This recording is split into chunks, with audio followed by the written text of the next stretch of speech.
Tired of your sluggish laptop? Let's supercharge it by installing Chrome OS alongside your current operating system. First, you'll need to access your BIOS settings. This usually involves pressing a key like Delete, F2, or ESC. During startup, the key varies by manufacturer, so check your laptop's manual or the startup screen for instructions.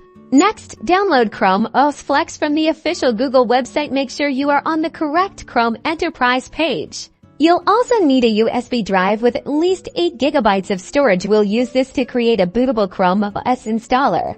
Download and install the Chromebook Recovery Utility extension from the Chrome Web Store. This tool will help you create the bootable USB drive. Launch the Recovery Utility. Select Chrome OS Flex, and then select your USB drive. Follow the on-screen prompts to create the bootable installer. This will erase everything on the USB drive, so back up any important data first. With the bootable USB drive created, restart your laptop and boot from the USB drive again. You may need to adjust your boot order in the BIOS settings to prioritize the USB drive.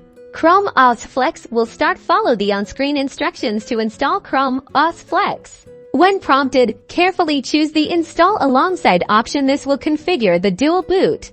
With installation complete, restart the computer. You should now see a boot menu, allowing you to choose between Chrome OS and your original operating system. If you are having issues with the dual boot option, consult online documentation. Congratulations! You've successfully installed Chrome OS in a dual boot configuration. Now you can enjoy the speed and simplicity of Chrome OS alongside your existing operating system.